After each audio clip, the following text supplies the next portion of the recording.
Welcome to the Blast Zone, the podcast where we dig up the bodies that haunt Hollywood and try to find out why they went to their graves. This week, let's turn this house of wax into a home of wax. This is a tale of horror and blood. Let's go! Stop it!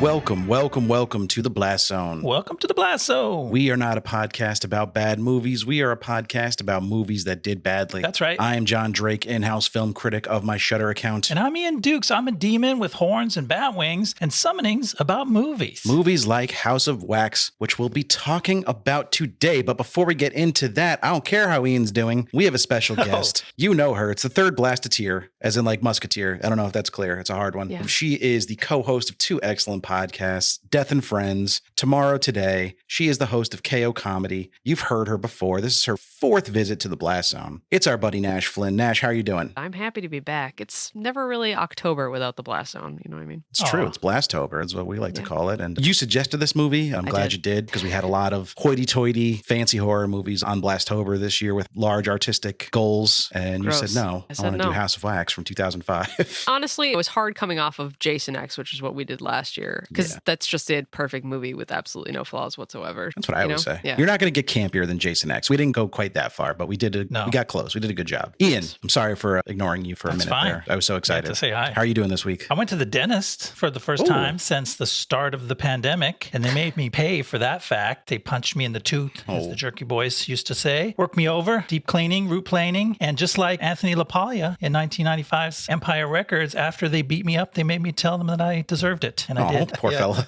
Still recovering. Nice. I'm still recovering too, but not from the dentist, because I don't do things like go to the dentist. Good for you. I went to Austin, Texas for a wedding, and I drank and ate my weight for a few days. Had a great time celebrating love and friendship. The groom, Matt, is a constant listener, so congratulations, Matt. Congratulations. Congrats, Matt, and Amanda. Alana. Oh, boy. Okay, well, I'm editing that right back out. You better. So that was fun, but now I'm back in the real world and turned around, got this watched, and got all the prep work done on a short week, and I'm excited to talk about it. But first, I got to know, Nash, what are you watching outside of House of Wax that you wanted to discuss with the listeners? Well, it's hard to have time to watch anything other than House of Wax, but I decided to stay on theme. I've actually been watching House of the Dragon. I know that's, oh man, aren't you cool? I know it's hard being me, but I have been watching it and not enjoying it. It's a hate watch for you, huh? It is. And I think it's just partially because it feels like watching Game of Thrones if they took all of Game of Thrones and just took all of the plot lines and shoved it into one show at the same time. We have all of the same characters happening over and over again. I wish they had kept the original two actors that play Rhaenyra and Alicent, because I actually really liked them. And the two older ones, I don't know. I'm not sold on them yet, I think, is the problem. We haven't seen much. That's the problem. No one's getting a lot of time. It's kind of a big, sprawling story, so everyone gets a few minutes, and then you're supposed to remember who they are when they die unceremoniously. It's a lot. It's a tough story to tell in a TV sense, but I'm cautiously optimistic for like season 2 and 3 and see where they go. I'll stay watching it. I'm not going to give up on it, but yeah, it does have its problems for sure. I want to give up on it, but I was like, you know what, Nash, you watched all of season 8. You can get through this. I've already put in my time. This is sunk cost fallacy at its core. I will watch everything that Game of Thrones makes because I already committed to season 8. Last time you were on, you told us you watched like all of The Walking Dead too. If you can stick with that, you can stick with anything. Oh yeah. Okay, Seriously. I didn't finish The Walking Dead. I got very close, but I did not finish because it got very, very, very bad. And it was like, this is unwatchable now. Fair. For you. Yeah, I came to that realization sometime in like season 4. Yeah, no, I really stuck it out there for whatever reason. Ian, what do you got for me this week? Well, I decided to try to wrap up my personal Blastober in seasonal style. I watched Werewolf by Night. It's brand new. It's on Disney Plus. I didn't even know about it in advance. It's Plus, Disney Plus. Oh, Disney Plus. I just saw it there on the Plus and I clicked on it, and it's kind of a little spooky season holiday treat from Marvel Studios. They call it a special presentation. It's 53 minutes long, so it's not quite a movie. It's kind of like a pilot, but I don't think it's a pilot. It's real stylishly done. Gael Garcia Bernal is the star. He's very charming. It's like superhero content, but spooky style, very comic booky, more than most Marvel properties. They don't let them get that kind of shticky. And this one's fun. Directed by Michael Giacchino, who was like a he's directing massively now? successful. Yeah, he's an Oscar-winning composer. One of my favorite composers. Yeah. Yeah. I first noticed him on Lost. He did all the scores for Lost. And also, I think The Leftovers. Yeah, just huge stuff. He's like a legendary composer. And Kevin Feige's like, hey, you want to direct something? And he's like, yeah, give me that funky old Marvel spooky comic book. And he ran with it and he did a pretty good job. I've been meaning to check that out. It's good to hear that it delivered. I liked it. Nash, you into werewolves? No, and also not comic books. So I was just like a total bummer. Just right in that one sentence was just like, wow. Just checked out immediately. This is the season of Blastober where everyone is like, no, I couldn't keep going after she said that. Just couldn't get Well, into it. we got werewolves, we got dragons. I have food critics and travel bloggers. So I finally got around to watching Roadrunner, the Anthony Bourdain documentary that came out. I think it was 2020, maybe 2021. Either way, not too long ago, but it was too raw for me to watch much sooner. I have mixed feelings about it. There was a lot of controversy on it when it came out because they did that thing where he had written down some things and they had an AI program read them in his voice to voice over the documentary, which is very strange. It's a strange choice. I wish they would have just had one of his friends or relatives read it for him and try to capture his essence, because that feels a little icky. But it's timely because there is a new biography about him out that is drawing a lot of controversy. It's like an unauthorized biography that tries to chronicle his last days, and it's getting a lot of press for being kind of inflammatory, but also no one is coming out and saying it's a fabrication or anything, just like people shouldn't know about this stuff. It's private.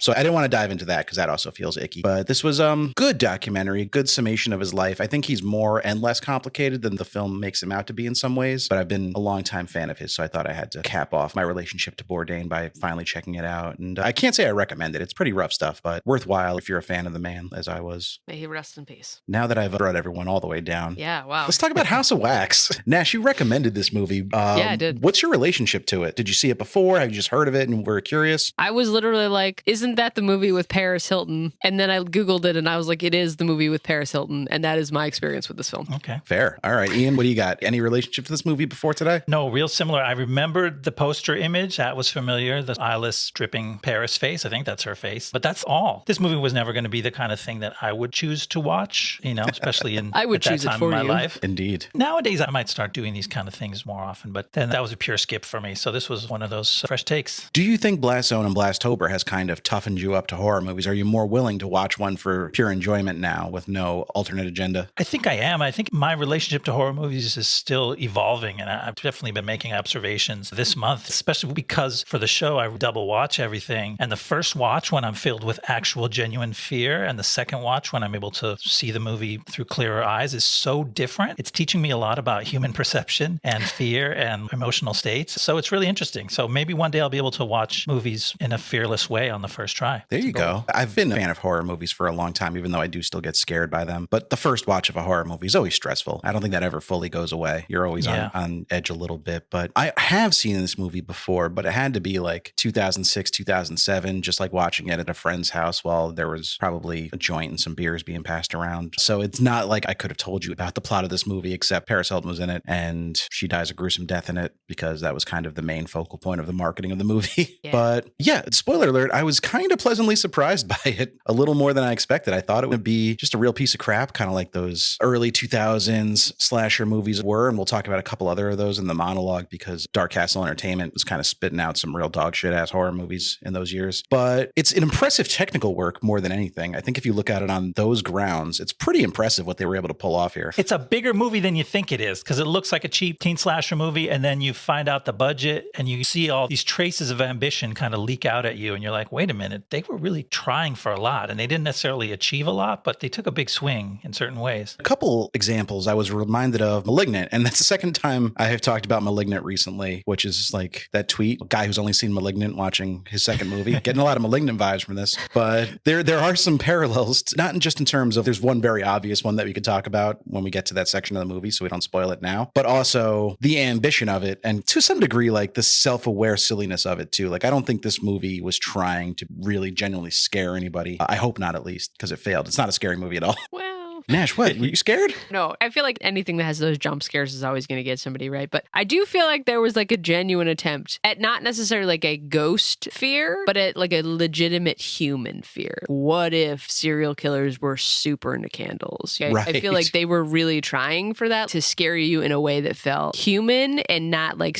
supernatural. Because obviously there's a supernatural undercurrent to what's happening. But I do feel like they wanted you to be like, what if this was real? And like conjoined twins were super evil for no reason.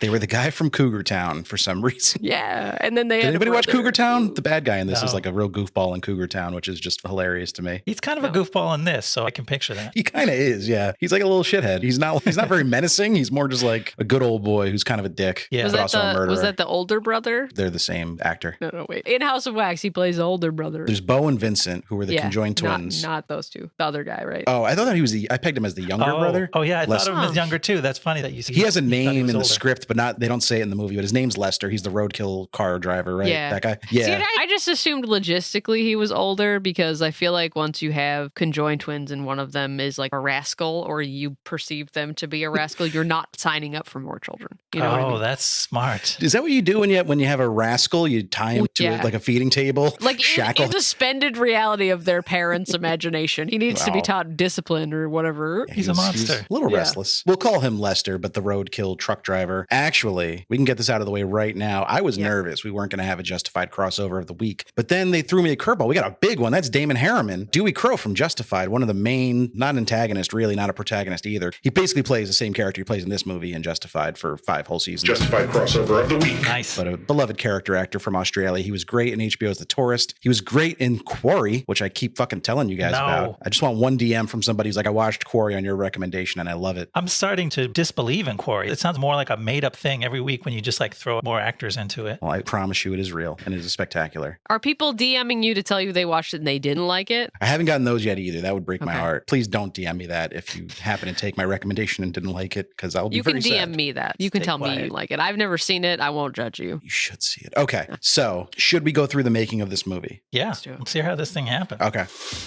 In 1998, Joel Silver, Robert Zemeckis, and Gilbert Adler formed Dark Castle Entertainment, a division of Silver Pictures and Warner Brothers Pictures. The purpose of the label was originally to remake the films of its namesake, William Castle, a prolific horror filmmaker during the 1950s and 1960s. The first 3 releases from the company were 1999's House on Haunted Hill, 2001's 13 Ghosts, and 2002's Ghost Ship. Only Ghost Ship was a financial success, and all 3 movies received overwhelmingly negative reviews. Would you say they were haunted by them? Dark Castle would pivot to original content for its next film, 2013's Halle Berry vehicle Gothica, which again received mostly negative reviews but was by far the most financially successful release from the company, earning almost $150 million worldwide theatrically. Naturally, the thing to do would be to continue producing star-driven original horror movies, right? Wrong. The next Dark Castle production would be a remake of the 1953 Andre de Toth film House of Wax, itself a remake of the 1933 film Mystery of the Wax Museum. First-time director Jaume Collet-Serra was tapped to helm the project and was given a sizable $40 million budget. The budget was put to good use with an emphasis on practical effects and an elaborate set for the titular House of Wax being built. A cast of teen heartthrobs and rising stars was assembled, including the almost universally reviled at the time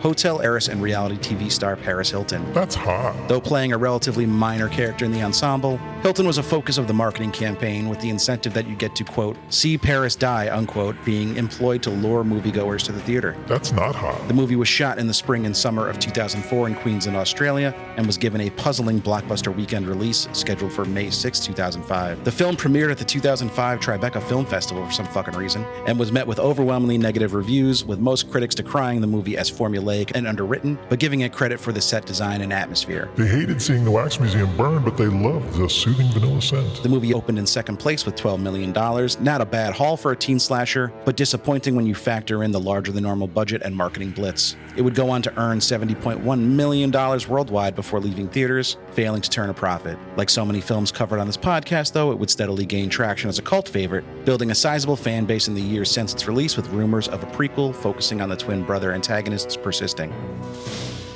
It's true shit, by the way. They want to make a prequel to this. No, I'm going to No. tell you guys right now, don't. I have a legitimate question. They really marketed this film when they were like, see Paris die. Oh, Paris Hilton herself had the t-shirts made and sold them. Oh, She ugh. was quite a business mogul. She was savvy. But yeah, people really wanted to see her die gruesomely. And, What a bummer. Yeah. Yeah, that seemed funny at the time, but that just seems distasteful now, right? Yeah. The early 2000s and mid 2000s were a very misogynistic time in our culture. Yeah, Not like it it's really, gotten really was. all the way better. I think we're just at least a little more aware of how those things seem now. It was pretty ugly. I hope she didn't feel forced to do that campaign. Like, Paris, if you're listening, I'm really sorry that was how you were asked to promote this film. Because, look, you're a DJ now. I don't know if you just didn't like acting, whatever, but you DJ'd at the World fucking Summit or some shit. You know what I mean? Like, you deserved better than this. Wasn't it the Geneva Convention she DJ'd there? Yeah. Like, why did they need a DJ? But she You did a always great need a job by DJ. all accounts. It's a good way to break the tension. You drop the bass when something gets tense and all of a sudden everyone's just dancing. That's how we bring the nations together. It's worth Hot a try. beats. That's hot. That's her little like DJ tag before the bass drops. The Secretary General will chair the biannual session of the UN System's Chief Executive Boards for Coordination. That's hot.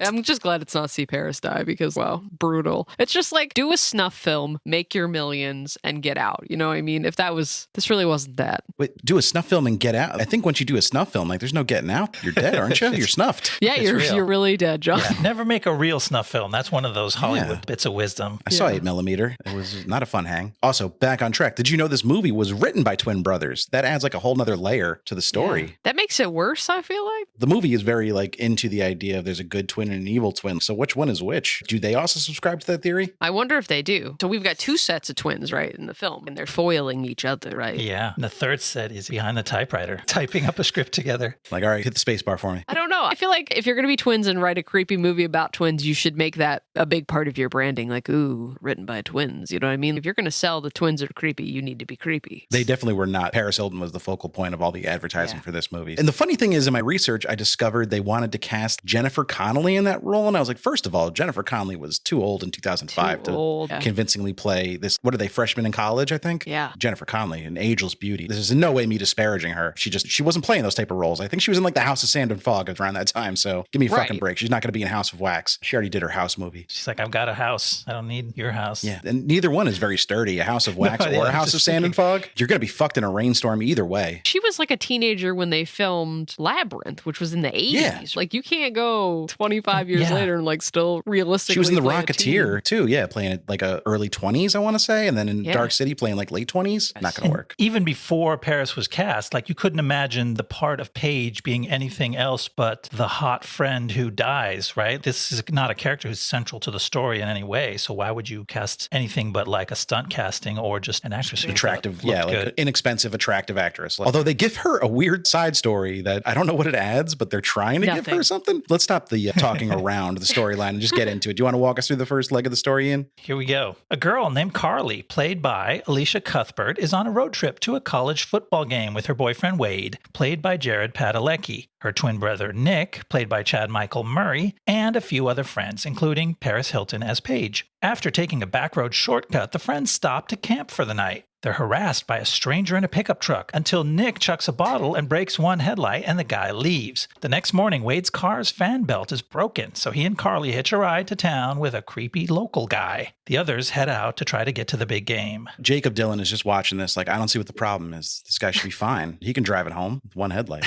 That's a deep cut. I don't know how many of our listeners are old enough to get that reference, but To be honest, it took me like right before you said it. I was like, what is this? where's John going with this? What's his plan? This So show is it- got it's- really insular real fast, John. Yeah, it's always a good question to ask yourself. What is John thinking right now? Does he have a plan? A lot of times I don't. So yeah, this movie has a weird prologue, which we alluded to, with these two young brothers. We don't see their face. We don't see anyone's face really. It's all shot like top down. With one of the brothers seems well behaved and reasonable, and the other one is just fucking flipping out. He's got to be shackled into his, which begs the question, like, why are you putting him in that chair in the first place? He's not going to be able to feed himself. Isn't that the whole point of those chairs with a little Yeah. tray? But okay, so I was confused. We only see the father figure react to the kid being naughty, right? We never actually actually see the child being naughty. So I always thought that they just picked a favorite twin. He's kind of a wiggle worm, is to putting it mildly. He doesn't want to be in the chair where they tape him down. Oh, are you thinking maybe they just projected some, because he was maybe physically disfigured? They thought maybe he was mentally disfigured as well, and that they kind of treat him like a least favorite son for that? Well, he was the other twin, right? He wasn't the one with the... Oh, wait, Bo's the one acting all crazy? Because you that's see the twist. The dude that's like around with, he's got the wrist things. So I was thinking like they picked a favorite twin and they made the other twin the villain. Like they either really believed in the like, one twin is the fetch, the evil twin, or that's just like how they chose to abuse their children. Because you never actually see him be a dick. You just see the dad come and be like, he's being unbelievable today. And it's just kind of like, or maybe you were just in the dad's defense. He does grow up to be a huge dick. Maybe that's just like it's a nature versus nurture question. Yeah, maybe that's a nurture thing. You're right. The dad shouldn't be trusted. He had to move to a small town and start his medical practice over because he had been doing surgeries that, as his son put it, other docs were too scared to do, or some dumb thing where he was doing inadvisable surgeries. And that's the whole reason why the family's there in the first place. To bring it back to Game of Thrones, he was like Maester Qyburn. Yep, doing the science. You guys, I just realized this is audio. Is that a science thing? I thought that was the Macho Man. The wiggly fingers. Yeah, no, this is science. That's definitely the Macho Man.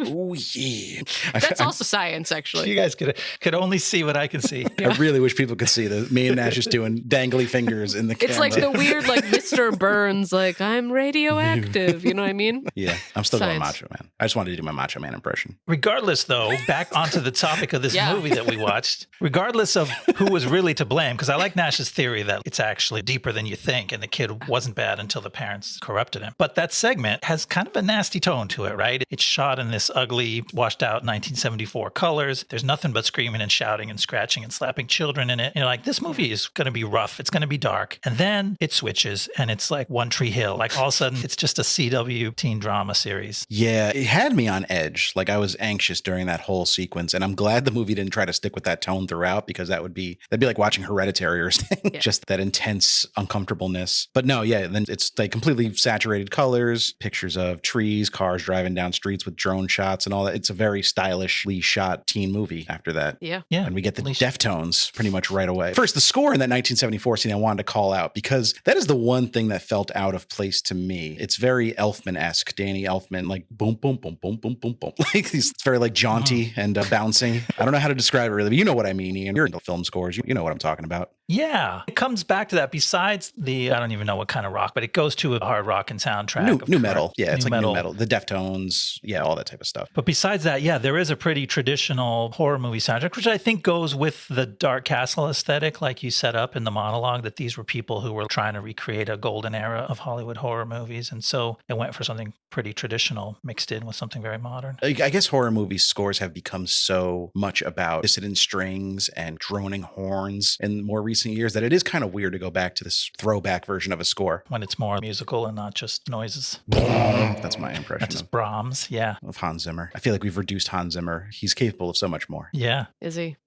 Hans Zimmer, yes, he's a good composer. He's just been kind of shoehorned into this Boim category. But then, so we get to the road trip. This is a bizarre group. Yeah. Like, how do these people know each other? Why are they friends? Nobody really seems to like each other. I mean, Elisha, Cuthbert, and Paris Hilton are good friends. We get that. But then the rest of them are actually actively on screen asking each other, why is that guy here? And who's that guy? And why is he with us? And then they can't even explain it. Like she asks him, like, why? Who invited my brother? He's such an asshole. And he's, I don't know why I came. I'm the asshole on this trip. I'm here to sulk and make everyone uncomfortable and angry. Yeah. Because Nick, played by Chad Michael Murray, is a huge fucking asshole. And especially in the early parts of this movie, we first meet him accosting a unhoused person outside a convenience store and basically like kicking his hand away, get a job. But then we find out like he doesn't have a job either. So what the fuck are you so mad at this guy for? He's a dick. He's got his buddy with him, Dalton, right? Yeah. Is that the doofus with the camera's name? No one seems to like him much. He's just trying to ingratiate himself to Nick because Nick's like the cool guy. We've got Paris Hilton as Paige, and she brings her boyfriend Blake, who is a big football fan, which is kind of the setup for this whole trip they're on. So let's talk about the football game that they're all going to, Ian. Look, it's a $40 million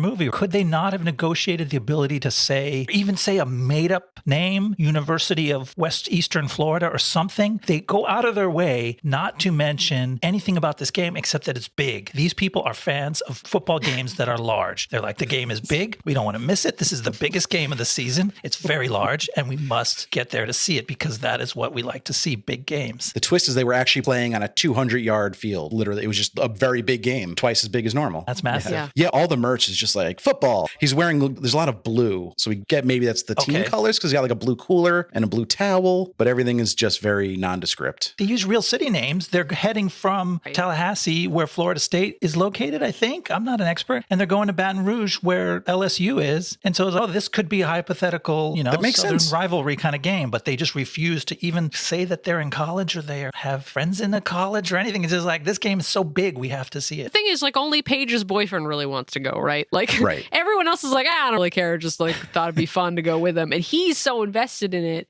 Can't miss it. But that's his only feature. That is the only thing we ever know about that character. No, he also likes to have sex with his Okay. girlfriend. Fine, yes. But he really wanted to get to that game. Was his brother playing in it? Like, why did he need to get there? He's actually the coach. He was like, oh shit, I'm going to get fired. Why he's not with the team for the week leading up to it. He had a family emergency. He needed to get laid in the woods. It's his family emergency. They just decide to camp one night. Like, how much further could they be? He wanted to drive all the way there that night, so they couldn't have been more than 3 or 4 hours away. They And, were okay. close, yeah. Who in their right mind is in the middle of nowhere? Okay, you have fucking piece of shit GPS that's not connected to your phone. This is older than that. They're just like, let's camp for the night. And then they just pull off the highway. They just drive their car off of the highway and just, okay, here is good in this open field. It's like a manicured field, too. Like, someone's mowing that lawn, or the grass would be wildly overgrown. And then they're like, oh, how do we know we're not on somebody's property? And Jared Padalecki's like, we didn't pass through a fence. And it's like, my Sorry, guy. call him by his real name. I'm sorry. Wait. Jared Padalecki. Padalecki. Yeah. And it's just like the other brother from Supernatural. Not the good looking one, the one with the hat. Oh, Sorry, Jensen the one that Ackles got is a like a DUI. freakishly handsome man, though. He Yeah, really it's is. true. It's pretty upsetting. Soldier Hard to boy look for right in. boys fans. But he's like, oh, we didn't pass through a fence. And it's like, not everybody has a fence, especially if you're talking like highway. Yeah, rural Louisiana, they're not putting up fences on their property line necessarily. There's going to be like one little stick marking it. Because there's some law in Louisiana. You don't own it unless there's a fence around it. Where are we getting this information, Jared? Where? There's some laws in Louisiana. I wouldn't be shocked. They definitely have terrible building code. They allow wax buildings, yeah. A lot of houses made of wax. The 110-degree summers, that's going to hold up just fine, I'm sure. But their weird decisions about private property extends to, someone shows up. First thing you would think is, oh shit, it's this guy's property. We fucked up. Yeah. We camped out on somebody's property. And then, okay, the guy's a dick. He keeps his high beams on you and doesn't say anything, revs his engine. So then Nick smashes his headlight and the guy just drives off. And they're like, yeah, we showed him. It's our property now. They're in So awe that of gets- Nick. They're Yeah. like, whoa, dude, you're fucking hardcore. There's 7 of us and you threw a bottle at one guy in his truck by himself. No, that's bullying, I think. Sure, the guy was being a little weird, but like you said, how are you supposed to know you're not on his property? Or like maybe he's having a medical emergency and he just drove off the road. It's like a check. I don't Yeah, know. walk up to his window and say, hey, buddy, roll it you down. okay? Let's have a chat. But he wasn't doing anything like that threatening. He was just sitting No, there. he was just sitting there. He was just being annoying. They escalated it to physical violence. And then the guy disappears into the woods and they go to sleep. No, if you have started a physical violence situation in a place that's not your own, the obvious thing is that's fucked up. Now we have to pack up and leave before this guy comes back with his brothers and their hunting rifles and kill the fuck It's all out of us. Like, deliverance on us, yeah. Right. yeah. What kind of violent confrontation between angry men involves one guy getting attacked, leaving the scene, and not coming back with a gun? This is America, you guys. You have to know the rules. I It's feel like rural America. they had an opportunity to explain it, right? Because these guys were just like drinking and obviously like smoking. They could have been like, man, we need to leave. But then they're like, oh shit, all of us are too fucked up. Like they have this code that they can break onto somebody else's property, but they're not going to get a DUI. You know what I mean? Like they could have just improve explained this it. movie. Just improve this movie, Nash. With one line, it's like, oh, nobody's sober enough to drive. Oh, I guess we should probably sleep it off and get out here early in the morning. Done. You've solved it. One line. Paris Hilton Yeah. could have delivered that. And Dalton goes, I'm not that drunk. I'm going to stay up and stand guard in case those hillbillies come back. And then he immediately falls asleep. And then you have a great setup for allowing the shit to go bad. Now, it begs the question, if they hadn't assaulted this man, does the movie still go the way it goes? Or did that kind of seal their fate? What do you think? Eh. It's an unanswerable question, but I wonder if that's partly their hubris and aggression kind of bringing them down. I think they were done for. I think he was there to Already? size them up to see how he was going to kill them and wax them. Yeah, that's true though, because they do say towards the end, not to jump too far ahead, but they are like, oh, they were picking people off the highway. You know what I mean? That's true. And we come to find out, that there's more of a plan involved than we may think with the roadkill truck driver whatever, Lester. Yeah. But first, let's talk a little bit about Paris. So in the section, we do find out that she's pregnant, right? That's like throwaway line between her and Carly at some point in this early going. She says she's late, but I've been late before. And it's like, well, What a strange choice to throw that storyline in here that never really comes to anything. So now you're just brutally murdering like a expectant mother later in the movie. That's the only thing that changes. I had forgotten that by the time that happens. That makes it you that don't, much grosser. because it's totally like irrelevant. Like they gave her the storyline to just be like, she was a real person. Okay. But yeah, strange choice. Not one I think they should have made because it does make the way the movie treats her later on feel extra gross. She also has a line about, she's being videotaped when she's making out with her boyfriend. And that was kind of a little meta commentary on her famous sex tape. But she claims that line was in the script already when she received it. And I was like, yeah, it's because they wrote the part for you, probably. They were like, Paris Hilton is going to play this. Yeah, there's no chance. That was just an accident. And now we have to talk about one of my favorite parts of this movie. One of the least sensical things I've ever seen in a movie, but the roadkill pit. Is that a thing? You don't have one of those? You don't No. have a giant pit full of rotting carcasses? That's So weird. we're doing it's now? weird that Just- you don't that. How does he get money for this? Does like the state or the city pay him to just clear the roads? And he was just He taking the kind way of out. implies that, right? Like he's kind of, yeah, it's a job. And it's kind of like, does Who the city pays know you? you're just putting them in a pit though? Right. There's got to be some kind of law being violated here. Yeah. Think about just the bugs and like vermin that would attract Yeah. in Louisiana, the size of the rats that would be crawling out of that pit. And that's what I'm Ugh, saying. it's Like gross. animals aren't going to leave that alone. Like you're going to have a wolf problem inside a couple days. Are there wolf towns like that? I don't- Coyotes? Just something that's going to Yeah, there's definitely something large Panthers. enough. Yeah. Panthers. Jeez. This is Yeah. getting serious. cougars and stuff. Bears, maybe? I don't know. The LSU mascot is a tiger. Maybe the Tigers are going to come. Maybe eat 'em. the tigers Oh, are yeah. in the pit. You know Those what I mean? Louisiana Tigers. I don't know. I don't understand. I accept the roadkill pit. Maybe this dude is just doing it out of the goodness of his heart. He says sometimes he eats it, but he threw away a perfectly good deer, and I just want to make that point. But, Venison's good meat. but we see this like whole like scary human hand, right? Yep. When Carly falls in the pit, it's like terrifying looking. It's this very feminine hand, and then they run into this dude, and she's like, "Oh my god, what is that hand?" And it's like, sweetheart, you were literally covered in like the decomposing bits of other things, and you're worried about one thing in there, and that's a choice you're making. But then he pulls it up, and he's like, "It's a fake hand. See, cling, cling." And it's like, why was that in there? Fair question. You're just like randomly storing a mannequin in your roadkill pit? He just dragged the mannequin into his car. He wasn't sure, so he was like, better safe than sorry. Let's throw it in the pit anyway. In case Just it in comes to case. life. I've seen those movies. Yeah. But I thought the movie had a chance to do something really cool with Lester, the molester. That's not actually his name, No. but it's a bit of a fake out where he just seems gross and creepy. But then we find out like, oh, maybe he legitimately wants to help them. And that could have been a fun commentary about how more affluent social classes look down on rural Americans. And maybe there's like a running theme you could play with throughout the movie here. But then he just becomes like a perv checking out Elisha Cuthbert in her baggy tank top the entire time they're driving. It's like, never mind. And then the movie even later is like, no, he's actually like in on it the whole time. So it's, yeah, you could have made a better choice here because him being one of the brothers doesn't really add anything to the movie at all, except to be like a tee-hee, like we got you. Or just, oh, there could be a sequel because one of them is alive, but he clearly had nothing to do with any of it. And Seems like he has no interest in like going after anyone now. no. He's And gonna it's just chill. like, I had totally forgotten his existence by the time we see that little wink and nod at the end. Right. And also, we heard the police be like, there was another brother, and there's only one other dude that lives in the town. So, There's like, only one other dude in the cast, unless it's going to be the homeless person from the convenience store. Yeah. There's nobody else in this movie. and he's just sitting there, and the police are like wandering around. And he's just sitting there on the back of his truck. It's like, my guy, you're going to go to jail. He probably gets arrested as soon as the credits roll. Here he is. Another one of my favorite parts, the roadkill pit, is just like the position Carly gets trapped in right above it. Like, how does this work? How do you not land in it, but you just stop and you're like dangling and it's a hill. It's not like a cliff. You're just like kind of tilted downwards. You could probably get yourself situated correctly and She just just stand couldn't up. figure it out. Everyone else is just like walking down the hill, kind of extra careful and fine. But she's, oh my God, I can't move.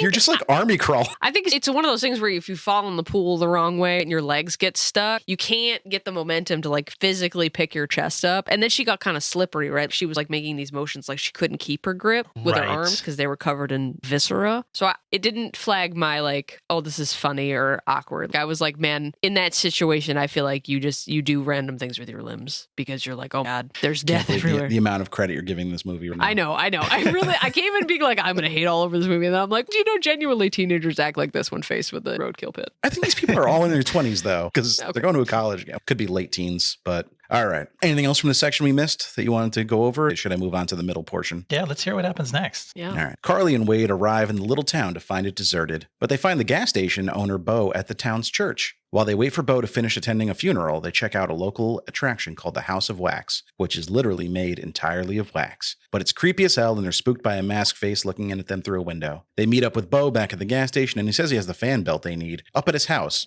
So they go with him. Wade goes inside to use the bathroom where he is attacked and taken away by the masked man. Outside, Carly realizes Bo's truck has a broken headlight from the night before. And when Bo comes back out without Wade, she confronts Bo and he attacks her. After a chase, Bo catches Carly and ties her up in the basement of the gas station. Meanwhile, in the catacombs beneath the town, the masked man paralyzes Wade's body and begins covering him in molten wax, turning him into a living wax figure. Not quite dead, not quite alive. Living dead Wade.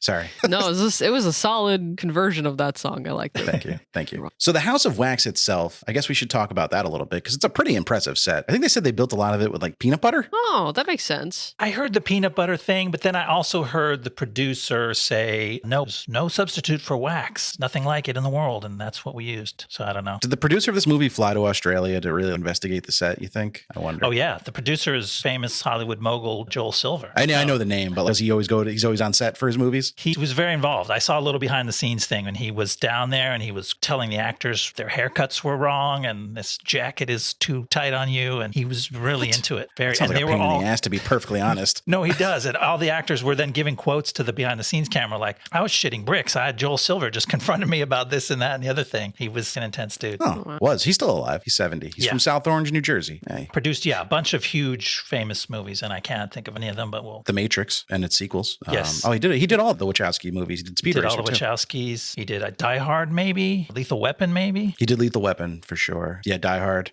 No, you're dead on. You haven't missed one yet. Okay, so like a real deal Hollywood guy. So everyone was legit scared of him, and he was the kind of producer who goes in and starts throwing his weight around. So maybe not peanut butter. I don't know, though. But a lot of it looks like peanut butter. On my second watch, I'm like, this whole scene is peanut butter, so I don't know. I don't know who to believe at this point. It's very soft. Yeah. I guess we are in Louisiana, but why would you build your entire house out of something pliable like that? Well, they don't live there, I guess, so they're not really using it as a house most of the time. Don't they have an actual house? They have the actual house where they live that's true. with the That's trapdoors true. and Yeah. the jars of pig fetuses. Which is just I forgot about that. I did like, we talked about it, I think off mic a little bit, but we did like the scene, the jump scare. The only one I can really pinpoint for the movie, but where Carly wipes off a dusty mirror and looks in it and then sees Vincent's from the window in the back. That was a nice little bit of mirror-based filmmaking, harkening back to Last Night in Soho. Very mirror-based movie. Yes. But I want to talk about what happens to Wade in this scene, because this is me very seriously engaging with this as criticism. To this point, we've gotten this, we keep getting the same impressions of him. They're like, the brother is the bad one and Wade is the good guy. He is Dean from Gilmore Girls, just sweet, and he maybe is going to follow his girlfriend to New York so she can achieve her dreams, and it's going to be fantastic. And then he gets outside this wax museum and he's like, actually, I'm a delinquent. Yeah. Right. I'm goofy for wax. I'm going to break into this place because I'm really passionate about wax. He sees the billboard while driving. He's, oh shit, I want to go to that. And it's okay, you're a nerd. And he gets there. He's like, fuck this sign that says it's closed. The door's open. And so rules are, it was so. Can you even make a working lock out of wax? Of course the door's open. Everything in this house is made of wax. Push right through the bolt. He's just I'm going in there. And then instead of being in awe, he wanted to go to this house of wax. And instead of being in awe or being wow, this is beautifully artistic, he's a dick in there. Yeah, he's just fucking with fucking stuff. break things and just be I'm playing on the piano. And it's dude, you wanted to come here. What is this? He's giddy and he becomes a little merry prankster. Yeah. Why would you you go into a wax museum and oh, wax is really cool. I love it. Well, let me pick up some of these figurines and hold a lighter under them and tell my girlfriend I'm setting the place on fire. What the fuck, dude? You were the serious boyfriend dude a minute ago. And he was high on the paraffin fumes, I guess. I don't know. Or the fact that they just left what they thought was a funeral, of the whole town. Right. So now you're going to burn down their house while they're at a funeral for somebody else? God damn, dude. In retrospect, Wade kind of had it coming. Yeah. When he finally goes out, I was like, you know what, Jared? Panda not so lucky. Yeah. That's what I'll say. I hope that I learned a lot about everybody- fan belts in this section too. I was like, oh, there's multiple sizes. Sometimes you keep them at the house and not at the actual auto body store Right. or whatever. You can't get a 15. You could try a 16. Yeah. I You keep just those cut at an my inch house. off it? I don't understand. What's the problem here? I also can't you run your car without a fan belt? I don't know. This might be just me being I feel like I would try to run it and leave and just see how far I made it. Probably not in Louisiana. It gets pretty Well. hot. I think you need your fan running. Oh, I guess that makes sense. I know nothing about cars. That's Nor do I. yeah. Nor did Bo. I'm just like, I would turn it on and then try to drive it away and be like, we'll just see what happens. Because it's Yeah, better than... do you think if Bo had the one he needed, he could have even done it? Do you think he knows anything about fixing cars at all? That was the idea. That he had this fancy souped up muscle car that he souped. But that he I also hot-rodded feel like himself. Jared Padalecki didn't know anything about cars either. He didn't Right. seem as like a car dude. So the fact that he opens the hood of his car and he's like, the fan belt. It's just like, how did you find that so fast and realize that was your problem? Because he says it's broken, but he like flicks it, right? He like lifts it up and then it like clicks back and he's just, I would have been like, it's this thing. I would have been like, that is just not working. A rubber You know? snake in my engine. Oh no. Who's the prankster? Put the snake in my engine. I'm also like, okay, I assume we're to believe that the fan belt getting broken is malicious. It's not something that happens accidentally. They're trying to disable cars. And I gotta say that there are a lot easier ways to threaten teenagers in the woods without getting fan belts involved. Like you could slash some tires. Yeah, that's a little more openly hostile, I guess. More obvious that it's not just the wear and tear that caused it. But usually a fan belt doesn't break while it's parked and not running. Like it probably happened while the car's moving. That's still, And it's still also high like- suspicious. You're banking on them not fitting in one car where it's kind of like, This guy's got a fucking Escalade. we can all get in the other car. Like we could just leave this car. And of course, Wade is like, no, we can't leave my car. It's still My going to be car. here. Yeah, you now could just he's go to the afraid. game. He's like, what if the locals strip it while I'm gone? They weren't afraid of being killed in their beds, sleeping in the field at night, but he is scared of his car sleeping in that same field. They live by the Jawas, actually. That's where they're in the Tatooine desert where the Jawas are just going to come and strip your car overnight. Like, how long are you going to be gone? One night for the game? It's also like, Wade, who is coming to strip your car? Who is, you know what, on this empty stretch of highway in this random field, there might be a car worth stripping. And so I'm going to find Also, out. that's why you have no insurance. one is doing this. That's why you have insurance if it happens. Yeah. He probably did. You didn't have a fan belt anyway. So A fan belt That's a is lot of anywhere questions from on like Wade. $15 to $800. I have no idea what fan belts cost. So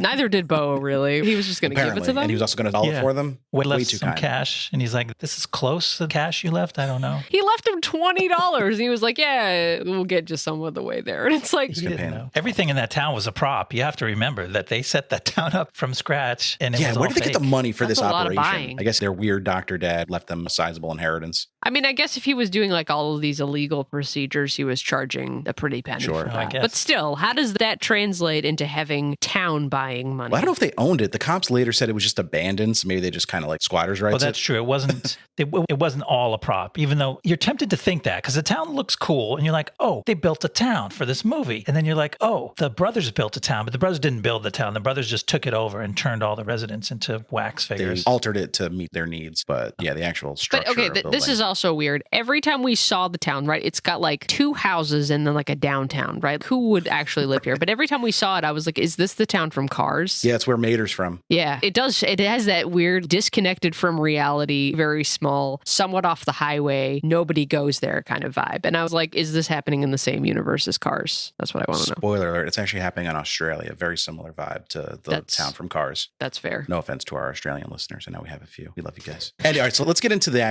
Wade kill Yeah. because he gets probably the worst treatment of anyone in this movie, right? He doesn't have the goriest kill because he doesn't really get killed outright. Yeah, Not till for later, quite a sort of. while. Right. Yeah. But what happens to him is pretty gruesome. He's waxed alive. Definitely And alive. then what happens to him in the third act is even worse, but we won't spoil that. 'Cause that was a part that had me kind of like rolling. We know that this is creepy twins and they're all about wax. So what's with cutting people's heels and Achilles tendons? Is that like something that you just naturally goes with making wax figures? Because Vincent pops out of a trap door with giant scissors and cuts his Achilles tendon. And it's a cool, gratuitous teen slasher movie, gross moment. And it gets you. But it's like, why did he do that? Did he read that from a script, maybe? I guess it does render you You can't immobile. go anywhere after that. Oh. And I know that from another terrible horror movie, Hostel. 'Cause Okay. They Yeah. do that to somebody. They cut their Achilles and they're like, okay, run away. And the guy just kind of flopped. Like the thing you see it like flop and you can't Because you really get can't any. pull your foot back. Right. It's like it literally doesn't work anymore. It's a very, very powerful little. So it's a strategic Flap. move for Vincent. It actually does kind of make sense because now Wade is, at least his leg, he can't get up and run away no matter what. He gets the upper hand on you physically. He's still going to be trapped where he Yeah. is. That makes Unless he sense. crawls Yeah, no. or whatever. And it also is like minimally damaging to the body since Vincent is, as we didn't really realize it until we start to see what he does to Wade, but he sews him right back up. Everything he has to do to him to incapacitate him, he cleans it back up. He stitches him because he wants a nice smooth skin to pour wax on. Which just makes what he does to Paris Hilton later even more bizarre. Yes. He puts a giant hole right in the middle of her head, but that's neither here nor there. Yeah. He's into the cool kills. When you watch horror movies, you have to talk about how cool the kills were, and they're definitely looking for some cool kills. And then, so we do get the reveal in this section that the church, the funeral going on, the only real person in there was Bo at the time. Everyone else is a wax figure. And that's kind of a cool moment. Although, like, I'm a little suspicious. I wish I would have paid more attention on my rewatch. Is it the same figures in the first part as because they looked more like people to me when she first runs in, like the pastor or whatever. He like legitimately looks like a person. And then the second time he kind of looks like a wax figure. Huh. We can chalk that up to Carly's state of mind. Yeah, seeing it through her eyes. I feel like some of them look more realistic even as wax than other ones. Like I feel like that there was like we really phoned it in on some of these people, and then some of them were we got rush better. jobs. Or they'd been waxed quite a while ago, and the Louisiana sun is starting to melt them a little or something. It gets like the dust gets in there too. You just kind of. But we were talking about this a little bit before we started recording. But I have legitimate questions about what happens to a body if you're encased in wax biologically, because we do get this sort of sense later on in the film that some of those people are a lot older than others. So we see different portrayals of what's underneath that wax at different moments. Yes.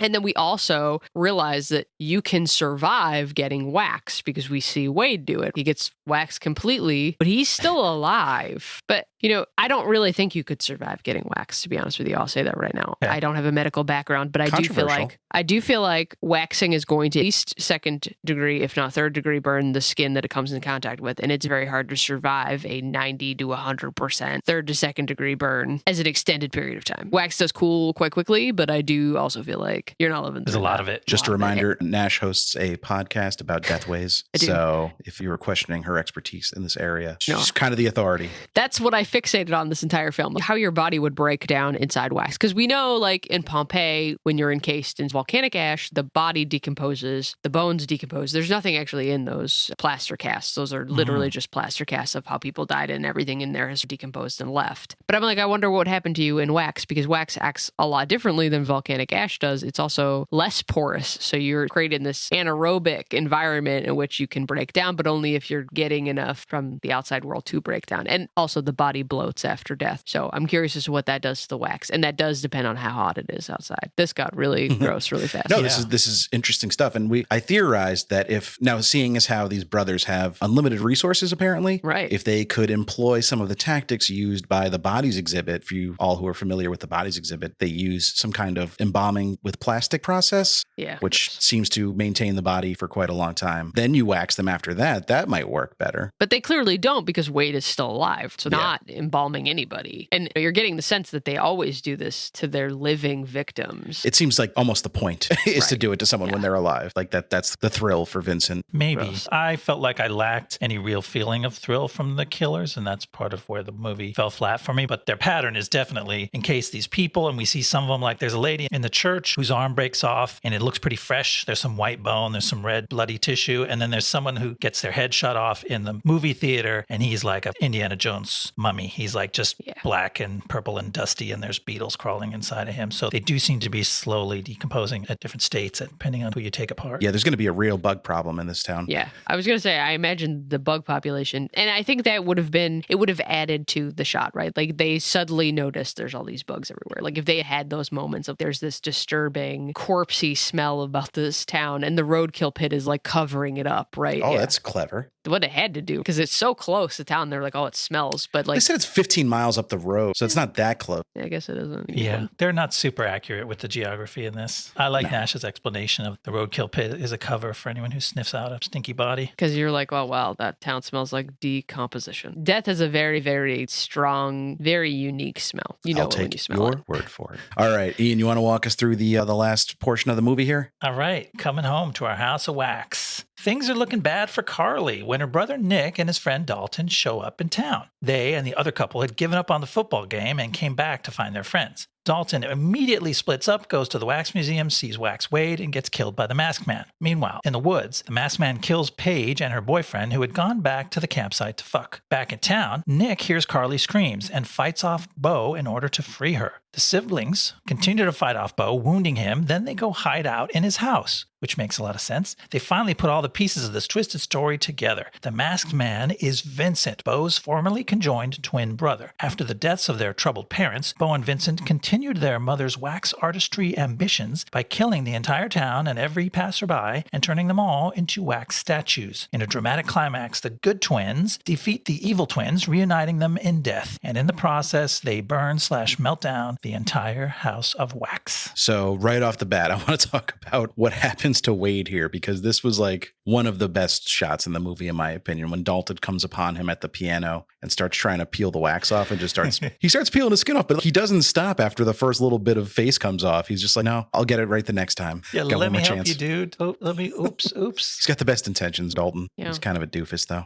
But how are we breathing encased in wax, I guess is my other question. Does he have little nose holes? Thought he had little But nose even if he holes. does, you can't really inflate. You know what I mean? You're covered in like a good amount of wax. I feel like Very Pretty claustrophobic. restricting. I have a lot of questions about this. I feel like I want answered, but I also don't want answered. Are you insinuating that this Yeah. movie is not medically accurate? I think I might be. Ouch. I'm like, I don't know. Suspend disbelief to be encased in wax and discovered by your friends. Exactly. And which brother gets Dalton, Ian? This is the part of the movie where we get a better look at Vincent for the first time. We saw him through a window for a second. We had some glimpses of him in shadow. And here we start to really see his face. And I just kept going, it's fucking Glenn Danzig. Like, what? Dalton. That's my Glenn Danzig impression. Like, I don't even know very much about Glenn Danzig. The most I've seen less you him know, is the on better. Aqua Teen Hunger Force as a cartoon version of himself. But somehow that name kept popping into my head. And then he had these ornate dragon knives that somehow had some satanic kind of theme going on. I'm like, Yeah, real mall ninja shit going on there. where'd he get those? The Did he make mall. them? You know those Yeah. stores in the mall, right? You know the ones called like Enchanted Gifts or something stupid like that. And they have like Oh. a wizard and a crystal ball and like a katana that's made of aluminum or something. That's mall ninja stuff. Yeah. And then there's like a section for Magic the Gathering for some reason. What do you mean for some reason? Don't you dare Oh, talk sorry. smack about Magic the Gathering. Oh, no. It's one of my all-time favorite hobbies. I don't play anymore, but I did for many years. Oh, it's a tidbit. We're all like, okay, we write that down over here to know that about John. I don't hide it. I'm not ashamed. I'm updating your Wikipedia page. Someone has to. So we're just like cataloging kills in this section of the movie, essentially, because this is Yeah. where the murder really ramps up. So then we get Paris's demise. Blake is really concerned with he cannot get his dick hard if there's not some like R&B playing. They're hooking up in That the was tent. so- They're back at the campsite, and Paris is doing a little striptease for him. Paige, I'm sorry, I should call her by her character's name. And Blake's really into it, and they're about to get. But first, she's like, "I need to tell you something." He's like, "Hold on, the fucking music shut off. This is a catastrophe." He is so preoccupied. He can't even have a 10-second conversation with his girlfriend while the Yeah. music is off. So he has to run outside and fix it. And of course, he gets stabbed in the neck for his troubles. Yeah, as I think he should have, honestly. And then she goes to sleep. So he goes out for a minute. He's, I have a bunch of voicemails because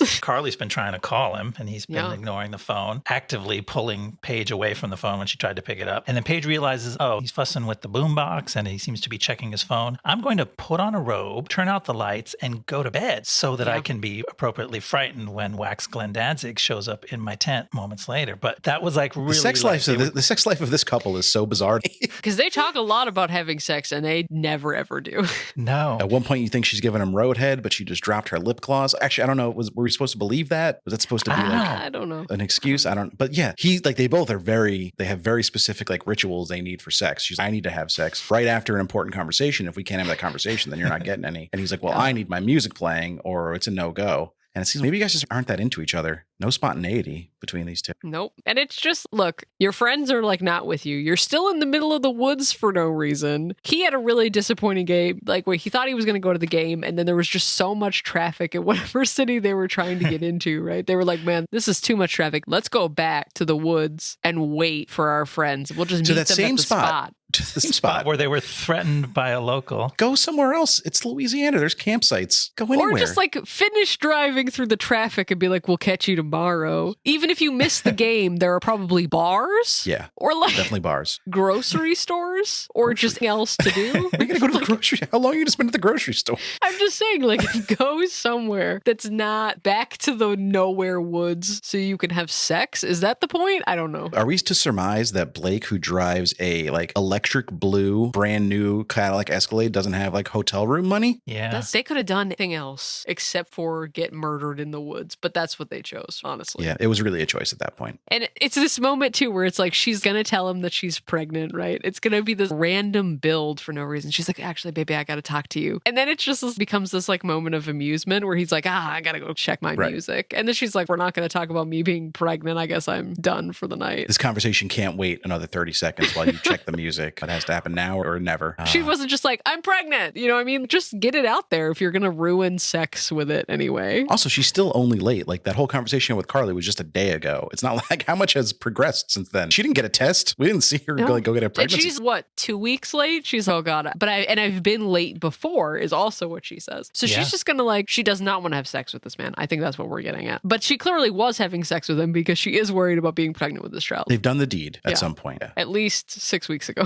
They might not know what sex is. Maybe they like snuggled and made out before and she thinks, oh, did I get pregnant from that? I kind of love Interesting that theory. more. Yeah. I started to think that because the first time I watched this, I really disrespected it and I missed parts of it, including the part where she explains to Carly, like, I'm late and I think I should tell him that I might be pregnant. So when they got into the tent at that point, I thought they were having a discussion about whether they were actually going to have sex for the first time. Like she was a virgin and she's like, I think I'm ready. I thought that was the conversation. I guess that was just the vibe I picked up from them, how awkward they were. Imagine getting a striptease before like your first time. It's like you're skipping way ahead in like these things. It's an advanced move, yeah. But yeah, it did have this like weird virgin energy, but then she gets up to the striptease and it's understood that's not her character at all. She's got like this like big sexual energy out of nowhere. Who takes off a velour sweatsuit pairing and is just like, by the way, I've got my skankiest underwear on under here. Red panty night. You're in a fucking road trip. Like you do not bust out lace in a road trip scenario. I've been wearing that for 15 hours It's driving not- across the country. It's not the choice. You know what I mean? Not Nobody even for- showered. Nobody's even given themselves a quick sink shower. There's no running water. Oh, just talk You're about just the in the smell of the woods. roadkill pit. Everybody in that campsite And is smelling pretty traffic. ripe by now. Yeah.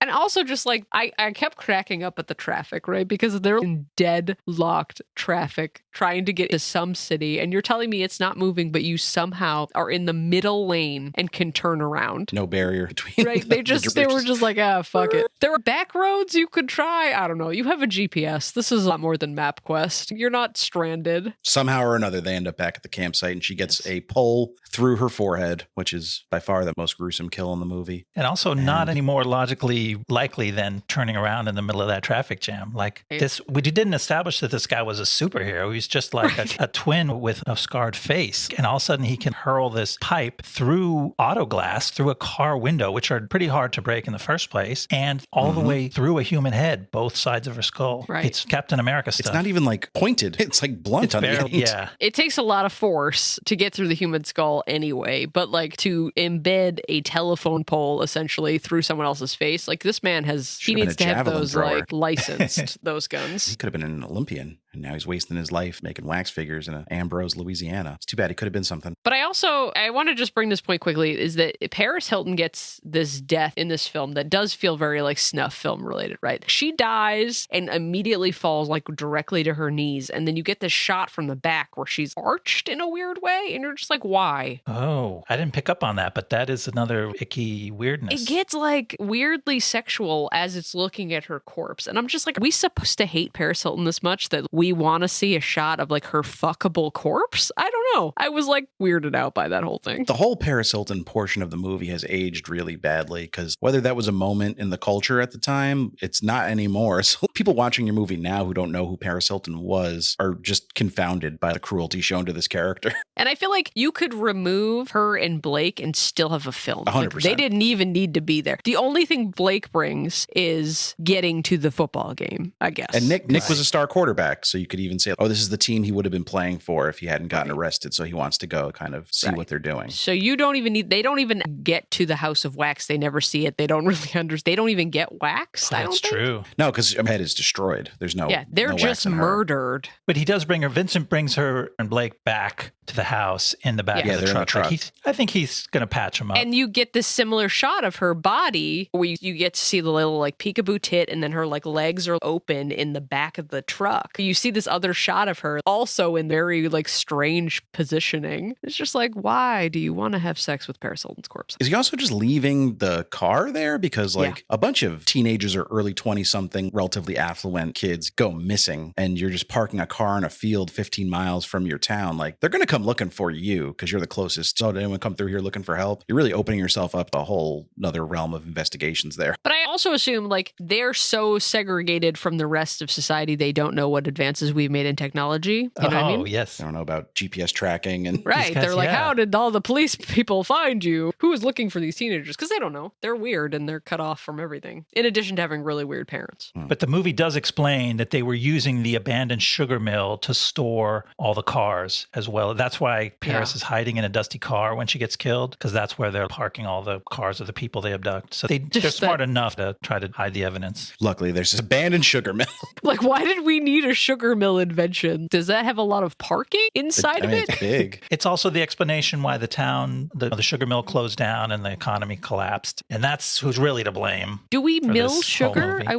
Are there Sugar sugar plant? mill? Would we say sugar mill? I don't know. I don't know. I said sugar mill. Oh, Did I fuck it did up? they say it in the film or did they say? I think they might have. Don't you call it a sugar mill? Sugarcane mill. Yep. Oh, we do mill sugar. A I was factory that thinking processes sugarcane. Okay. That seems like a Louisiana thing, right? Sure. You chop some cane, you bring it to the mill, they soak it and mill squish it and down. get the sugar out. Yeah. You're so smart, Ian. List of sugar mills in Queensland actually comes up. So Queensland, Australia, I guess, is like the sugar mill capital of the world. Oh, they had sugar mills on the mind. They were shooting down there. But that's not where the movie takes place. That's just where it's filmed. Did they just not want to cast Australian actors? Damon Harriman is Australian, Lester Roadkill truck driver. Oh. I know he is. I think he's the only one though. Fascinating. They put more thought into the sugar mill thing than I think any of the rest of the plot. They were just like, people were abandoning sugar mills at this time. We wanted to keep it realistic. But then we got to check back in with Carly and Nick because Carly is having her own adventure here in Ambrose. Yeah. She gets her mouth super glued shut, which is pretty brutal. That's a rough scene. Like that's one of my nightmares. It seems like a very painful thing. But then Gross, yeah. she's pretty resourceful in this scene because she hears Nick outside. She knows she's got a grate in the floor. So she makes enough noise to where Nick's now is getting suspicious and he's sticking around and asking some questions. She starts reaching up through the grate and Bo notices her and chops her finger off with these pliers, which is brutal, but she's thinking fast. She uses the blood from her finger to lubricate the glue on her lips and separate them so she has her ability to speak again, which is, that was just like a cool little touch, I thought. It shows her character's a little resourceful. She was resourceful at the end of that. I had a problem with her in the first place of wiggling her little fingy up through the grate because she hears her brother up there and she's freaking out. She's duct taped to some kind of restraint chair. It's got these big chrome metal arms. She pulls one arm out of the base of the chair. So she's got a metal arm taped to her hand. And instead of swinging the metal part, hitting the grate and making a tremendous amount of noise, she reaches her little finger up through the hole and kind of wiggles it at him. Like, hey, lady, hit the metal on metal. You might have gotten Nick's attention a lot quicker. Saved the And kept your finger, kept your finger. I had a lot of problems with the restraining her section just for like logistical reasons because it was sort of horrible to watch. She really did not want to be restrained and he was really restraining her. It was terrible. But I feel like this movie also was like, we understand that the aughts were really misogynistic, but also we don't want our female lead to feel like she's just a placeholder. So at these random moments, she and also Paige to an extent get these like superhero abilities to just escape from something or be so resilient that they're like, I'm fighting through this, you know what I mean? Or I will use my blood to loosen glue.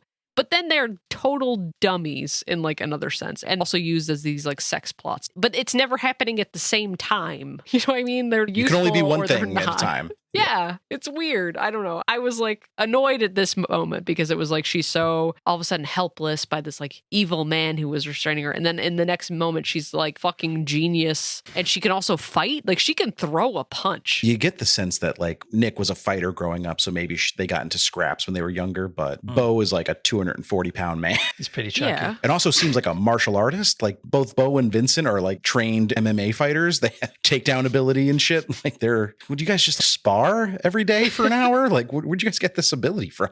And one of them has to not have so great depth perception. I won't say which one, but one of them is not gonna. The guy in the Joey Jordison from Slipknot mask. That is just the Joey Jordison mask. You guys know Slipknot at all? I can picture what you're talking about. He's just got a white mask on, like a wax figure. It's very accurate to the movie. Creepy. Yeah, he's dead now. R.I.P. Joey Jordison. Oh, masterpiece. Bummer. What's next?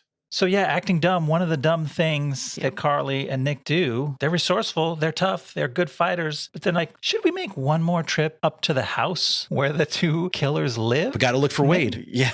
Oh, We've yeah, gotta that's true. find Wade. They didn't know what happened to Wade. I guess that's a pretty good motivation. But then they're just You still get the fuck out of there, honestly. Like, you guys aren't that serious. You're not even... Just call the cops Get the when cops you get involved, somewhere yeah. and be like, hey, my boyfriend's missing. Someone go get him. He might be trapped by these two serial killers that run a town, but who can say? Look, you're moving to New York. You don't want him to really come with you.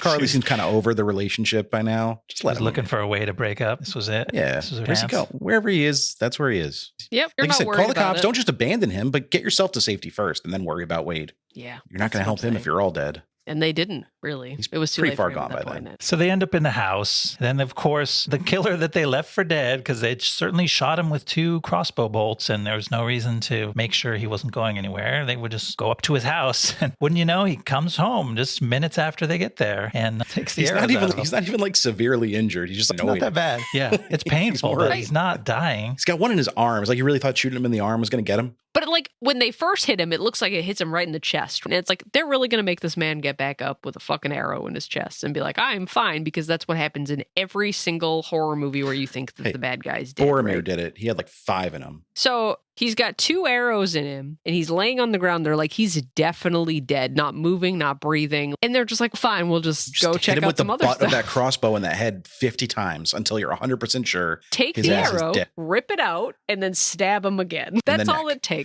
Yeah. Or just take the arrows out because he's going to bleed to death. Taking him out Yeah. causes the blood loss to accelerate. Yes. Or, like, especially tie if him you're up or something. right in the trunk. Yeah, I mean, you're gonna restrain bleed them. a lot. Aren't they they're in the garage at that point, aren't they? Like you have zip ties, I'm sure, and shit you can tie Yeah. them up with. They're in the lobby of the movie theater, but like lock the him movie in theater, okay. something, or like you tie his hands together with some tickets. I don't know. Light him on But fire. Anything. Tickets again? Get a strip of tickets out from the ticket booth, and He has little hands weapons together. on him. Take his own knife and stab him. Like he's got Yeah, stuff. you got to and finish it's- the job, man. Don't Just leave do that it. job half done. It just immediately comes back to bite them. And then they get separated for a second, but Nick finds the trap door. So then they get to go right into the bad guy's lair for a final standoff. And this is also where we found out that Bo was actually like a little wiggle worm in the intro. He was Yeah. the bad kid, yeah, because He's the they one with just all the kind of scars on his wrists. He's got the scars, and the camera swings by their 2 high chairs, which are still there somewhere in the museum. Is that where it was? And like, oh, Vincent's high chair has no restraints. Or a recreation of them. yeah, Yeah. they did love to recreate their shit. Did. Kind of Yeah. their whole life. They even had themselves recreated in wax. as Exactly, babies, yeah. Which is weird. It is weird. I'm starting to think maybe these guys aren't the most grounded individuals. It's almost like maybe they needed therapy and better parents. So they finally do manage to dispatch Bo. Carly actually just beats the shit out of him for like a good 5 She minutes. sure right? does. She Which sure that's does. what you should have done all the way back in the movie theater. If you were capable of bashing a man's skull in, you should do it when he's down the first time. Don't wait for him to come back. Mike Ehrmantraut says no half measures. She hadn't been pushed to that level yet, but now we had another whole fight slugging it out with Nick throwing haymakers back and forth. And just when it looks like he's got the better of Nick, she comes back up behind him with the baseball bat. And really, you talked about the practical effects in this, John. I'm not a guy who loves cool kills, as you know. It makes me feel a little queasy, but this was kind of a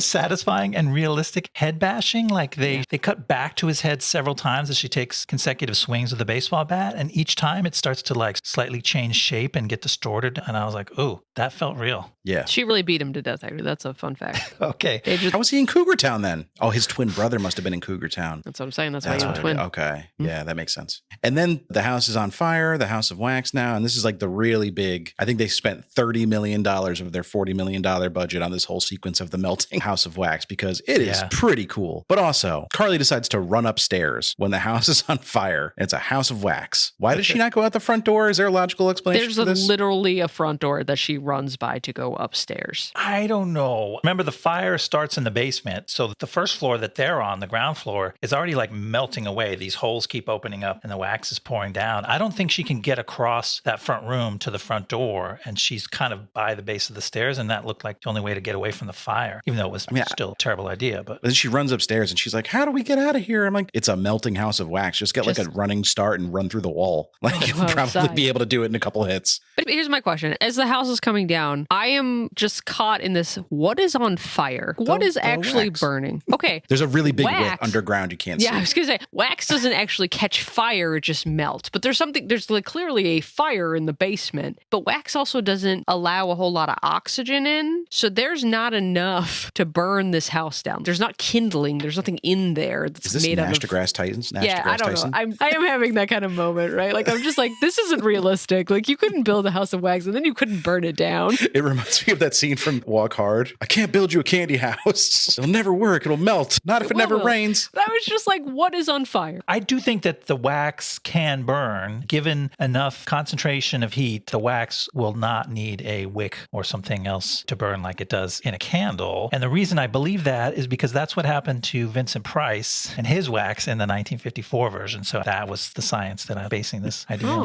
You're basing the science in this movie on the 1954 version of this movie? Yeah, which also that had your source? a big cauldron of bubbling liquid wax, which catches fire and then spills all over everything. That's just the way things work. I think we should Okay. test this. I think we should go to the lab. Can we do I it think at you your guys should house? have like we should have a Mythbusters section of the Blastober. do. We test like some of the pyrotechnics of the show. That would be fun. Okay. Yeah, that would be fun. Let's do it. Let's build a house of wax and see if we can burn it Speed up down. the plans for our Patreon if we want to afford this, but we can make it happen. We decided to look into how wax burns. Check the show notes for details. But yeah, overall, this is the good part of the movie, right? As much as you could have been irritated with the first 2/3, and you're like, they're doing dumb horror movie things. They're playing out these cheesy teen tropey things. Once they're slipping and sliding on a greasy wax floor and falling through peanut butter beds, and just like the coolest shit is happening, you're like, oh, damn, this is just fun. No. Yeah, it is pretty cool. I was No? so stressed. Like, I knew that they were going to make it out, obviously, but I could not watch them slide around this like inferno that's coming below. I was like, this is the most stressed I've ever been. Like, I was just like sitting there on the edge of my seat being like, I hope to God they make it out of this You house. picked this movie. I know. And I didn't care either. They're not characters that I care about. This movie was nothing special that I was like, wow, I would watch this again. But as they were trying to get out of the house, I was like, No. oh God, I hope they make it. I was just having fun. I'm like, yeah, run across the peanut No. butter bed one more time because that is just cool. Her feet are sinking in. Yeah. No, I think this was like the culmination of, everybody's childhood fear about quicksand that never comes to anything. You're like, wow, I was really worried about quicksand for no reason. I feel like that really tapped into that Yes. part of my brain that's just worried about the ground leaving beneath me and just watching them try to run through a melting fire pit. I was like, maybe it's the marijuana, maybe it's my hidden psyche, but I was terrified. Got to say, the movie worked on you. Yeah, it really did. Had an effect. And then we kind of alluded to it. Well, we didn't allude to it. We talked about it, and everyone was probably very confused. At the very end, we see Nick and Carly driving away. They're safe, but then the cops are talking, and they're like, oh, we dug up some records, and this family didn't have 2 sons. They had 3. And then it cuts to Lester waving with a big goofy grin on his face like an idiot. And it's like, so what? What does that do? What now? There's not going to be a sequel. Maybe they Yeah. had plans, but he's also not as compelling as the twins, and one's disfigured, and he's just a creepy guy. There's not like an angle there. We never even figured out whether he was really creepy. I mean, in the end, we know he was participating in setting people up for his brothers to murder, but did he know? Is he actually incapable of understanding what was going on? Because he also seemed incapable of understanding the grief that just afflicted his family. His last 2 living relatives, his 2 brothers, just perished and their place burned to the ground. And he's petting the dog and smiling and waving at the ambulances as they drive by. What is going through his mind? Approximately nothing. I think I mean, he's going got through his mind. roadkill business, so Yeah, it's That's very, true. it's lucrative. it's a growth industry. Still got my health, still got my business. Still got my roadkill. And now I live alone in an entire town made of wax people. So that was House of Wax. Let's hear a little bit about Jaume Collet-Serra.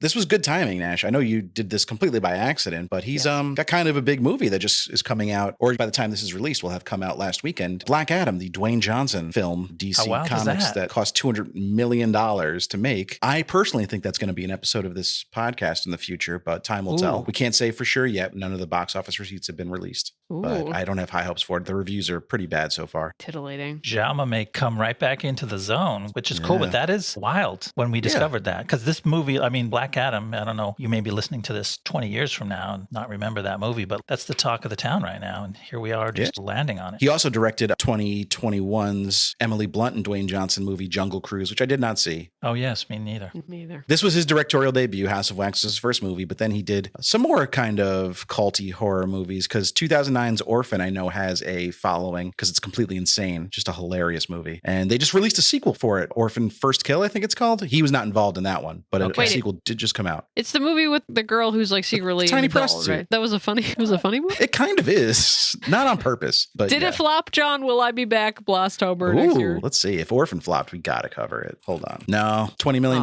budget, made $80 million, so quadrupled its budget. We'll figure out a way to work it in somehow, eventually, maybe on Patreon. He also did 2016's The Shallows with Blake Lively, which I actually liked. Just a lady stuck at sea with a shark or a bunch of sharks. But then he did a bunch of Liam Neeson, like schlocky ass action movies. He did 2011's Unknown, 2014's Nonstop, 2015's Run All Night, and 2018's The Commuter. Those are all the same movie. I don't care what anyone says. Even two of them are on trains. The Commuter and Nonstop are train movies. Those movies are all dog shit. I fucking hate those Liam Neeson, like low budget action movies that were all the rage for a while. He Not milked my it. thing. So did Collet-Serra. So that's what he's up to. He's got Black Adam coming out. I guess his future will be decided by how good or bad that does. We mentioned written by a twin brother team. Some of their other stuff is a lot of kind of mid-budget horror stuff. They did The Reaping, which was a Hilary Swank, Idris Elba movie I saw in was it? theaters. Yeah. Also a bomb. We can cover that one if we want. Yes. Next Oh, Blastober yes. Nash. Yeah. Whiteout, which I think, was that the Michael Keaton Hears Messages in Static horror movie? Or am I thinking of a different one? Is that like White Noise? I feel like might there have was been like a White whole Noise. slew of those, like Ghosts in the Machine type shit at the same time. Okay. No, yeah, this is a Kate Beckinsale movie directed by Dominic Senna. Oh, he directed Gone in 60 Seconds. We'll be talking about him soon. And they did The Conjuring, which was their big hit. And I'm guessing they're still getting money from that. That's Chad and Corey Hayes. Now they're writing McLean and the Lalaurie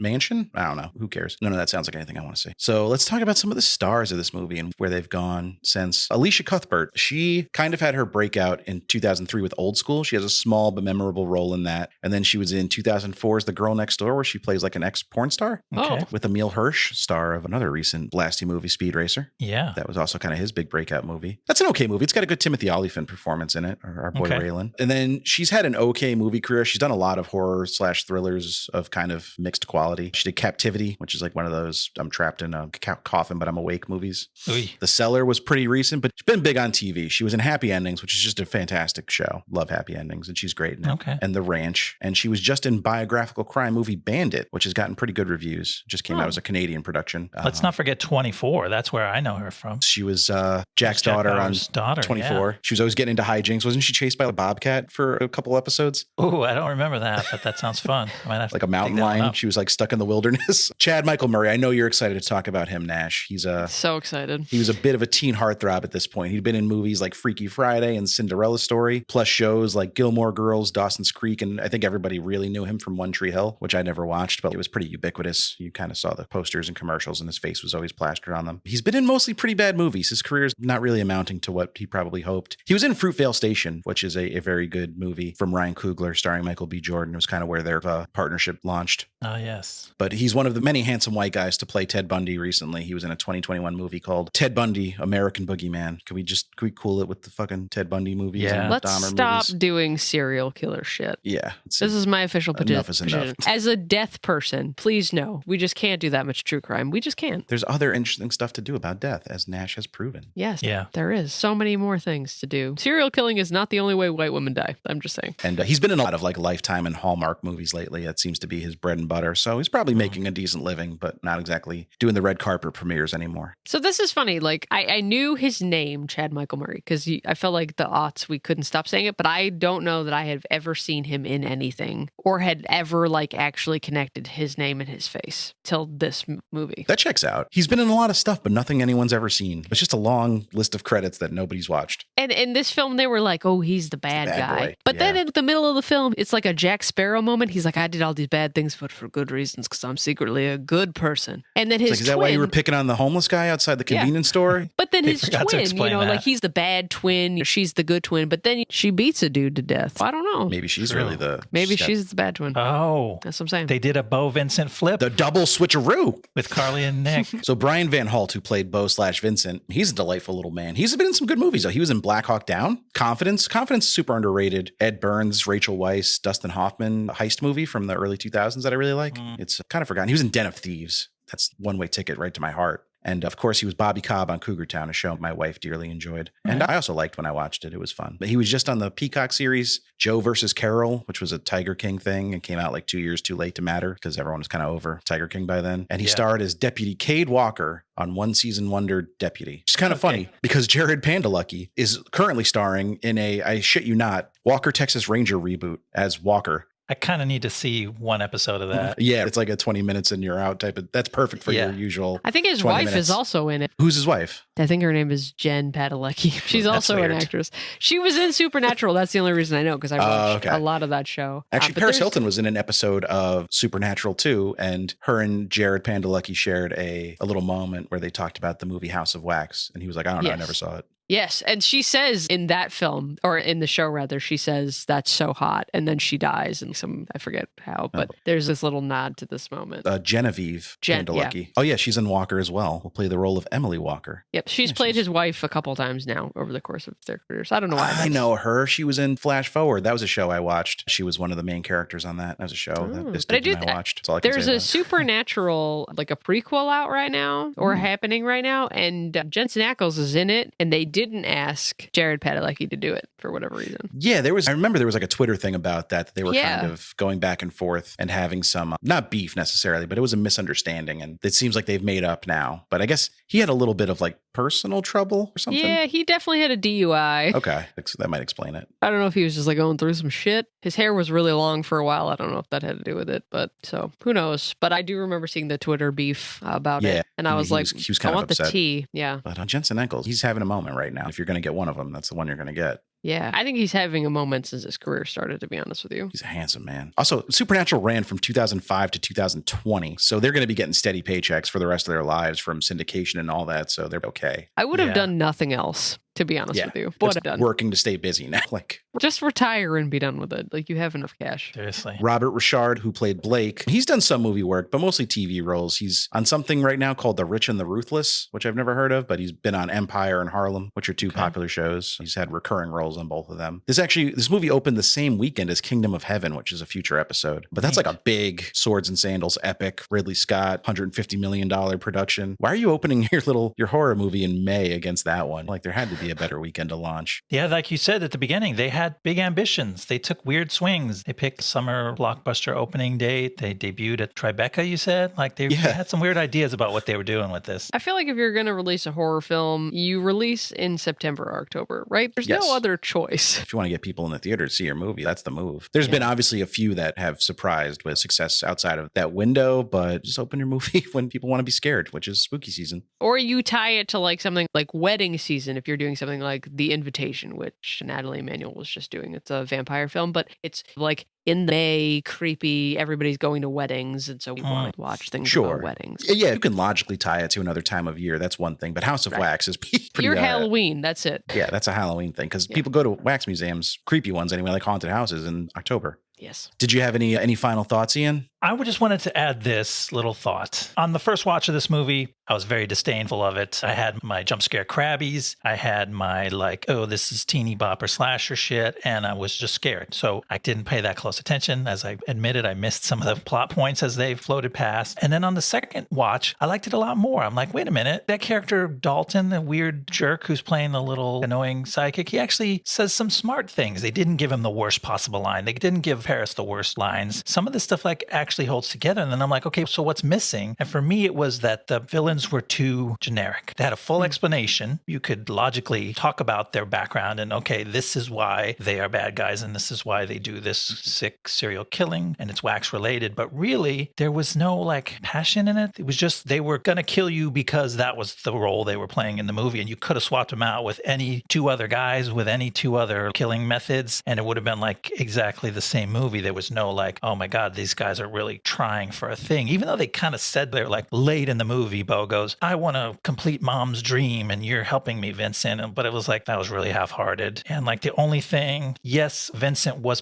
passionate, but he was passionate about just like sculpting nice boobies out of wax. Like he wasn't passionate about killing. So there was, I don't know if that's a thing that the villains need to have heart, but the villains lacked heart. I didn't feel like they were really a driving force of evil. They were just like, this is what we do. This is our town where we kill people and you're here. So we're going to kill you. But that's what left me kind of cold for the whole movie. Yeah, I see that. I'm with you on that one. And I think it's interesting that you use the word passion because I do think if I'm going to be murdered and then encased in wax, I do want it to feel passionate. Make it mean something. And one of the things I feel like they never explored really was their relationship together. Like they felt because they were just twins that was supposed to explain their relationship. But Bo is a real dick to Vincent for no reason at every moment. And like, why is Vincent also participating in this killing thing? Like, I feel like one of them should be the killer and the other one should just be like the one that's like going through the motions of the work to support the other one. But we never really get that sense between them.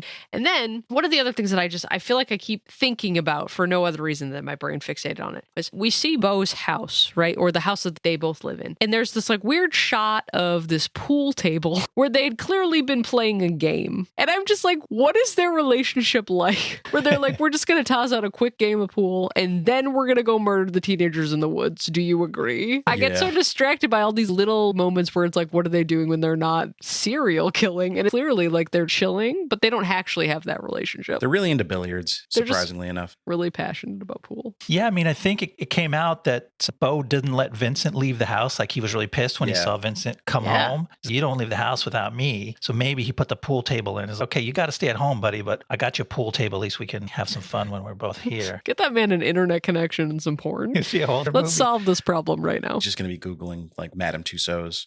Build some different things out of wax, my guy, and you'll have a better time in isolation. That's what I'm saying. Build like a wax body with a fleshlight at the bottom. Oh, I went too far. Build yourself a wax girlfriend or boyfriend. We're not here to judge. You do whatever you want. Yeah. That was House of Wax. Nash, do you have anything you want to plug? We ran down your credits, but why don't you tell people where they can find you and listen to you and do all the things to support you? I'm on the internet everywhere at It's Nash Flynn, but yes, you should also listen to my podcasts. And they are Death and Friends and Tomorrow Today. Correct. Both excellent podcasts. And we're going to have you back, of course, hopefully several more times. But I think next up we're doing Surf Ninjas. I think yes, we are. Wow. So that's not next week's episode. That's the next time Nash is going to be on. So you have that to look forward to in a couple months. Yeah. But next week's episode, it's going to be another big one for us because we're finishing a chapter in the Blast Zone Bible. The Taylor Kitsch trilogy is coming to an end. Historic. We're finally doing Savages. We've already done Battleship and John Carter, and Battleship was like 60 episodes ago. So it's time to pull the trigger and do Savages. The Oliver Stone cartel drug crime thriller with Blake Lively and Aaron Taylor Johnson. The least ridiculous of his movies so far. Yeah, I'm excited. I remember kind of enjoying it, but thinking it was ridiculous. And that's what I look for in a movie these days. I hope it's less than. Why is every fucking movie we talk about 2 hours lately? Even this one was an hour and 53 minutes. This is insane. Pushing our patience. How long is Savages? God damn it. It's 2 hours and 10 minutes. Oh, shit. I can't catch a fucking break. All right. So I better start watching that now. But thank you guys so much for listening. Please remember to rate, review, subscribe to the pod if you listen on a platform where those things are allowed. If not, then keep doing what you're doing. Thanks. You can follow us on Twitter at BlastZonePod. Email us, blastzonepod@gmail.com. Any movie suggestions, feedback, questions, we're always there. And see you next time in the Blast Zone. See you next time in the Blast Zone. The Blast Show.